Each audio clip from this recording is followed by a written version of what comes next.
Muito bom dia, a partir de agora é o Refil. Você fica cheio de assunto para essa terça-feira, dia 28 de outubro de 2025. Eu sou o Arthur Gubert.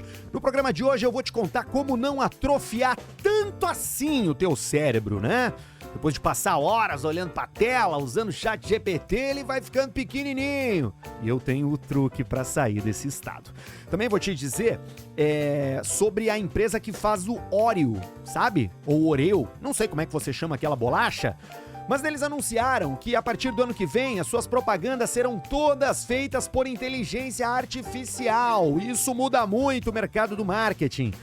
Tem também um vaso sanitário que agora é capaz de analisar o seu cocô. Vou te contar por que é que cancelar uma reunião dá tanto prazer e por que é que filme de terror reduz a ansiedade. Mas antes, deixa eu fazer o refil do meu café. Você compra café da All Brewder em forma de assinatura, ele chega voando até a porta da sua casa. É só clicar no link que tá na descrição do episódio, usar o cupom REFIL e ter desconto nessa barbada. Estamos ao vivo! Só que não, né, velho? Isso aqui é gravado. Mas de qualquer maneira, espero que você goste do programa de hoje. A gente vai navegar aí por IA, comportamento, saúde, né? Falando sobre diversos assuntos. E essa é justamente a proposta aqui. Tu tá tão acostumado a me ouvir falar bobagem lá no Caixa Preta, sei lá, na época do Pretinho Básico, mas deixa eu te contar, eu sou capaz de te deixar uma pessoa bem mais interessante também, viu? Porque apesar de sempre ter ganho a vida contando piada e fazendo piada de mim mesmo, por trás do microfone, eu me apresentei como um cara líder de inovação, líder de transformação digital, e eu sou apaixonado por esses assuntos. E agora isso acaba se misturando com como a gente leva a nossa vida, então resolvi fazer o refil para entregar esse tipo de conteúdo para você. Aquilo que não vai aparecer na timeline, mas vai te deixar uma pessoa muito mais capaz de bater papo. No intervalo da firma, né? No date hoje à noite, no grupo da família, não interessa. Vem comigo que eu vou te contar tudo e mais um pouco que você precisa saber para essa terça-feira. Começando com esse artigo da The Atlantic, porque vamos lá, né? Dizem que a IA tá nos deixando burro. Você já deve ter ouvido isso em algum lugar. Que a gente desaprende a escrever sem o chat GPT, que a gente desaprende a estudar sem ter o resumo pronto, que a gente deixa o robô decidir tudo sem opinar nada. Tem até um nome técnico para isso, tá? É The Skill, né? Que é tipo desaprender habilidades, numa tradução literal. E sim, isso acontece. Igual quando a calculadora aposentou a conta de cabeça, o GPS matou o mapa de papel, o streaming matou o piano que as pessoas tinham na sala. A pergunta certa não é se você fica mais burro com tudo isso, e sim, que tipo de desaprendizado vale a pena? Qual empobrece a gente por dentro? Porque na história, toda tecnologia tirou algo, mas deu outra coisa em troca. A escrita enferrujou a memória, mas abriu a ciência. A calculadora tirou a tabuada, mas liberou tempo para resolver problemas maiores. E no trabalho é parecido, né? Quando a máquina faz o rascunho, o nosso valor migra do produzir para o julgar. Em vez de digitar linha por linha, você vira o editor. Testa a hipótese, encontra erro e vê que o algoritmo às vezes não enxerga tudo. Isso não é virar refém da máquina, é saber trabalhar com ela. Agora, tem um risco. E o risco começa quando a gente sai do fator humano nessa equação pro humano apesar da equação, sacou? Quando a gente só carimba o que o sistema já decidiu. Aí a mão fica fria, né? Pra dirigir esse carro em movimento. A gente fica fora, né? Usando essa metáfora da corrida, né? Porque o piloto que só observa o piloto automático perde o reflexo. O médico que só confia no detector perde o olho clínico. A escola que terceiriza tudo para IA cria um aluno que se forma em prompt e não em pensamento. A reserva de habilidade é igual ao colete salva-vida. Tu quase nunca usa, até precisar desesperadamente. Então, como é que a gente evita atrofiar o cérebro quando a gente tem uma máquina fazendo a parte chata pra gente? Bom, elaborei aqui 3 regras simples, beleza? A primeira delas é treino sem rede. né? Tipo assim, de tempos em tempos, faça sem o GPT. Seja lá o código, se você é da TI, ou sei lá, a redação, se você trabalhar com isso. Até o e-mail que escreve pro chefe e que pede pra ele fazer, né? Faça por conta, de vez em quando, né? É tipo um simulador de voo, pra você testar suas habilidades. A segunda dica é critério acima de clique.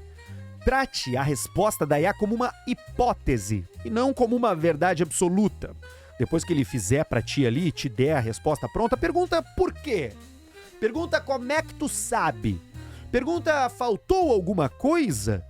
Porque assim, já tá provado, né? A gente já falou isso aqui. Você não pode confiar cegamente nesse negócio, porque ele erra pra caramba. E a terceira dica é, escolha o que não pode terceirizar.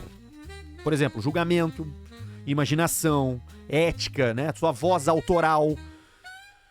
Isso é o que te mantém humano, acima de tudo.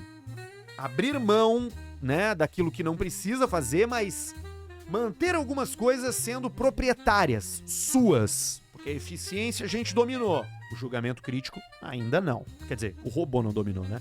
E no Brasil, onde muita gente ainda luta pelo básico, a IA pode democratizar a entrada, né, de alguns conhecimentos. Ela destrava o inglês, ela dá um reforço escolar 24 horas por dia, 7 dias por semana. Ela acelera algumas burocracias, né, das tarefas diárias. Mas a bússola, aquela que aponta a direção, precisa continuar dentro da nossa cabeça. Porque, no fim, a habilidade que a gente não pode perder é a de escolher quais habilidades não dá pra perder. Sacou?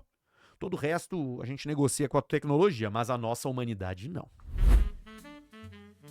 Ainda no assunto de IA, essa daqui é pra mexer mais um pouco, né, com o mundo da publicidade, que se fala tanto sobre ser um dos mais afetados pela revolução da inteligência artificial, mas até agora tudo ainda ficou meio incipiente.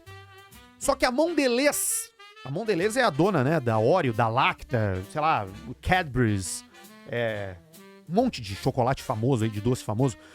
Eles colocaram 40 milhões de dólares numa ferramenta própria de IA generativa. Fizeram junto com a Accenture, né? Para baratear e acelerar tudo que envolve anúncios e conteúdo.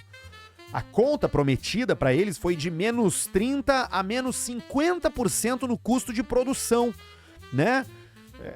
De propaganda mesmo. E a partir dessa ferramenta própria, eles vão ter vídeos curtos saindo quase em esteira, né? E muito provavelmente um filme de publicidade pra TV já no fim de 2026 e muito provavelmente para o Super Bowl de 2027. E por que isso agora? Bom, começa tudo pelos números. Pressão de tarifa, bolso do consumidor, né? E uma linha direta para encurtar o tempo entre ideia, teste e venda, e também o custo que envolve você produzir filmes publicitários, que são várias e várias pessoas. O piloto deles já tá no ar, tá? No chocolate Chips Ahoy, nos Estados Unidos, e no Milka, da Alemanha. Eles estão publicando peças feitas pela IA. Tem inclusive um ali que muda de cor de acordo com o público-alvo, para vocês verem como o troço tá sendo pensado na minúcia, direcionado especificamente. Em novembro, agora, né, passado, a Oreo usou os sistemas para páginas de produto na Amazon e no Walmart. Eles testaram, né, nas ofertas de produtos estáticos da internet. E os próximos passos são justamente esses que eu falei na Alemanha, nos Estados Unidos e também no Brasil. É onde eles vão atacar com publicidade feita totalmente por inteligência artificial. Foi uma lição que eles aprenderam com tropeços alheios, né? No mundo da publicidade se falou há pouco tempo atrás sobre algumas propagandas da Coca-Cola que não tinham alma nenhuma e tinham sido feitas justamente por inteligência artificial. Mas o segredo deles é que, apesar de a produção ser automatizada, tem seres humanos revisando tudo. E também várias regras internas proibindo apelar para excesso de consumo, né? Para estereótipos, hábitos não saudáveis, né? A grande virada é essa escalada da produção com controle, né?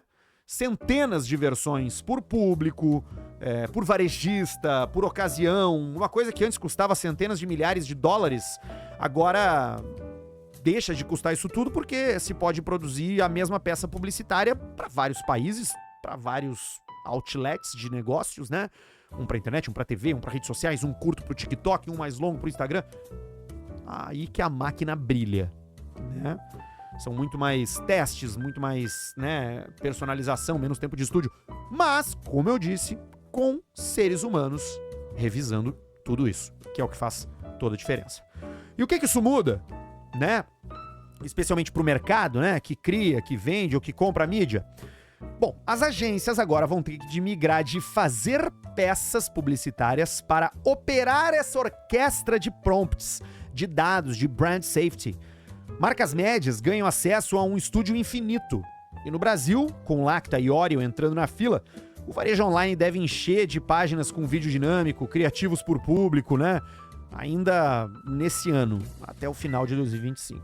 A pergunta não é se a inteligência artificial vai fazer anúncio, é quem é que fica responsável pelo bom gosto, né? Porque a máquina faz volume, mas para acertar precisa ser humano. Vamos lá pro Guardian da Inglaterra com uma matéria muito bacana sobre mais um gadget desses que monitoram a nossa saúde, né? Porque a gente já tem relógio que medem o sono, tem pulseiras que monitoram o coração, balanças para nos pesar que são conectadas com nossos smartphones. Mas agora, a obsessão pela saúde chegou a um novo território, o banheiro. A marca Kohler lançou um produto chamado Decoda, que é nada mais, nada menos do que um vaso sanitário com uma câmera que fotografa suas idas ao banheiro e envia imagens para um aplicativo que vai analisar a sua saúde intestinal. Custa $599 e mais uma assinatura paga anualmente. Esse aparelho detecta o momento em que a urina ou o cocô encostam na água, dispara flashes de LED para registrar o material. E essas fotos e vídeos são enviadas para a nuvem e processados por algoritmo de inteligência intestinal. Esse sistema aí promete avaliar a hidratação, a digestão e até o risco de doenças, sem que o usuário precise cutucar o seu cocô manualmente. A ideia até pode parecer bizarra, tá? Mas olha só, dá uma olhada, né? No mundo atual. A gente vive uma tendência de obsessão com o corpo e com a performance. Nas redes sociais, milhares de pessoas já exibem seus poop logs, né? Os seus diários de cocô, ali através da escala de Bristol, tá ligado? Não sei se você já viu isso, já deve ter chegado na sua timeline aí, que é uma escala que classifica o formato das fezes de 1 a 7. Tipo uma medalha de saúde, né? O problema, dizem os especialistas, é que essa vigilância pode transformar o cuidado, que é algo que todo mundo deveria ter naturalmente, em neurose, criando esse mito do cocô perfeito e fazendo as pessoas ignorarem o básico, que é comer bem, se mover e beber água. Não tem que fazer nada além disso. Bom, tem também o fantasma da privacidade violada, já que estamos falando, né, dessa parte do corpo. Nada que tenha a ver com violação é bacana, né? Essas imagens, elas são todas enviadas para servidores da empresa, da Kohler, que promete, como todas prometem, anonimato, né? Mas essas mesmas informações não são regidas pelas leis médicas de sigilo. Tipo, quando você vai no médico, o médico não pode sair contando por aí o que viu em ti. Essas empresas de tecnologia não são agraciadas, né? Ou não são cercadas por essa mesma legislação. Então, ainda que eles prometam privacidade, não tem nenhum compromisso com isso, tá? Ou seja, a pergunta que ninguém quer fazer é: quem é realmente dono do teu cocô digital? Já não é mais só tu, não. O futuro da saúde pode estar mesmo no banheiro. E eu concordo que sim, a gente aprende muito olhando para essas coisas, né? Essas que a gente deixa no vaso. Mas talvez, antes de investir numa privada com Wi-Fi, vale lembrar o conselho dos nutricionistas. Tu não precisa de uma câmera para saber quando tá tudo bem, basta olhar. E eu tenho certeza que vocês já devem ter se assustado também, né? Com um cocô bem vermelho depois de comer beterraba. Essas coisas a gente aprende olhando. Eu é que não vou botar uma câmera ali. Tá doido. Vamos falar de medo agora? Medo. Cancelar compromissos, né? Deixar o medo tomar conta e desistir. Isso deixa a gente bem feliz, né? Fugir é bom demais às vezes. Cancelar um compromisso, adiar uma conversa difícil, dizer, não vai dar, não vou conseguir, né?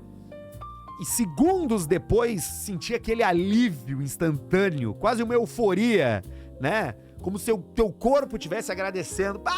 Que bom que a gente não foi naquele churrasco. Pois é. Esse prazer tem nome, tá? E mora no nosso cérebro. Pesquisadores da Universidade do Texas mostraram que quando a gente evita algo que teme, uma reunião, um elevador, sei lá, um confronto com alguém, o cérebro ativa as mesmas áreas ligadas à recompensa. É como se ele dissesse: parabéns, você se protegeu do perigo. Yes, né? Esse é o cérebro falando com a gente. O problema é que esse prêmio pode virar vício. E quanto mais você foge, mais o cérebro associa a evitação ao prazer. E quando isso se repete, o botão que deveria alternar entre enfrentar e escapar fica travado no medo. No início, evitar é eficaz, né? Porque ele nos acalma, nos devolve o controle. Mas aos poucos ele vai virando uma prisão, porque a gente deixa de ir, a gente deixa de tentar, a gente deixa de viver. E a ciência chama isso de previsão errada de recompensa. O cérebro continua esperando aquele alívio, mesmo quando ele já não serve para mais nada. E é aí que o medo começa a mandar mais em você. Sair desse ciclo não é só enfrentar o que assusta, mas entender o prazer de não enfrentar. Fazer uma pergunta para si mesmo. O que eu tô ganhando ao evitar isso? O que eu tô perdendo ao evitar isso? Encarar o medo não é heroísmo. É reeducar o cérebro que aprendeu errado aonde que tá a segurança. Porque no final das contas fugir até alivia, mas enfrentar é que liberta. E eu tenho a sensação que hoje em dia a gente tá muito mais medroso do que era no passado. Um assunto que aparece aqui no Refil de vez em quando é o tal do ghosting, né? Falo muito sobre relações humanas e sobre comportamento humano aqui. E tem esse hábito aí pós-moderno de evitar conversar com alguém quando a gente já não quer mais entrar em atrito. Será que isso não tá facilitando demais a nossa recompensa e nos deixando acostumados a virar uns fujões? É algo para se pensar nessa terça-feira.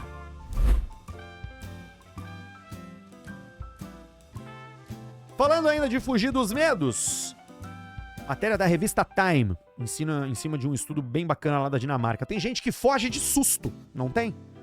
Que detesta filme de terror, né? E tem gente que, curiosamente, corre atrás desses sustos, né? E agora a gente tá nessa época de Halloween, né? Enquanto muitos estão evitando filmes de terror, há pessoas que procurem esses filmes como uma forma de terapia, veja só. Uma maneira estranha, mas eficaz de lidar com a ansiedade. O que é que isso tem a ver? Bom, pesquisas do Recreational Fear Lab, da Universidade de Aarhus, na Dinamarca, mostra que sentir medo de propósito, tipo assistindo um filme de terror ou entrando numa casa mal assombrada, pode aumentar a resiliência emocional. Cientistas chamam isso de recreational fear, que é o medo recreacional, né?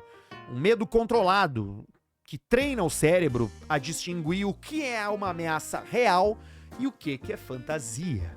E é justamente aí que ele diminui a ansiedade, tá? Segundo um dos pesquisadores aí desse estudo, o Matthias Klassen, o horror, né, os filmes de horror funcionam como um ensaio do pior cenário possível. E quando você se assusta dentro de um ambiente controlado, aprende, ainda que subconscientemente, a reconhecer os sinais do medo e a reagir com mais equilíbrio. É o oposto da ansiedade, né? Que faz o cérebro superestimar o perigo e subestimar a própria capacidade de enfrentá-lo. O medo, nesse contexto, vira uma ferramenta de autoconhecimento, como explica o neurocientista Greg Sigler, também desse estudo. O segredo está na narrativa interna. Contar a si mesmo que você está com medo, mas seguro. Que aquele susto é só um desafio. E que o coração acelerado não é sinal de pânico, é sinal de vitalidade. E no fim, talvez seja isso que o filme de terror nos ensina, né? Que o medo não precisa ser um inimigo. Às vezes ele é só o nosso corpo dizendo: eu tô aqui, eu tô vivo. E eu acho que se expor a esse tipo de medo controlado é mais legal ainda quando a gente tá junto de alguém. justamente pra ver como a reação do outro é e pra perceber que aquilo que gera medo vai gerar boas risadas quando é compartilhado. Legal, curti.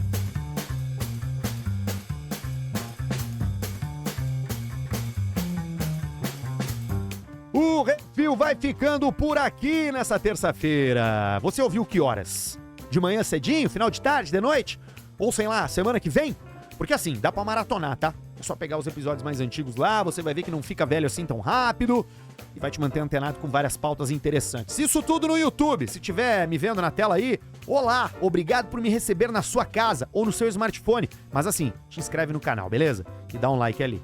A mesma coisa vale pro Spotify e pro Apple Podcast. Você pode me dar uma nota de 0 a 5 estrelinhas, você pode comentar, você pode compartilhar com seus amigos.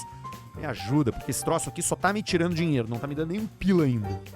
Mas em novembro tem novidade. Vai sair o grupo de WhatsApp do Refil. Vão ser 2 grupos, tá? Um controlado, um livre. É pra gente se conhecer e ir formando uma comunidade. Lembrando também que você pode seguir Refil Podcast no Instagram pra ter os carrosséis com detalhes dos assuntos que eu trago por aqui. Falei ontem, né? Cortei tirei fora os cortes ali, porque eu não posso ficar aqui falando pra você sair das telas e ficar produzindo conteúdo que te mantém preso nelas. Então, optei por criar um conteúdo de texto, que pelo menos tu pra ler alguma coisa no teu dia, já que tu não lê nada, né? E se você lê, parabéns. Você é que está certo. Amanhã tem mais Refil. Tchau.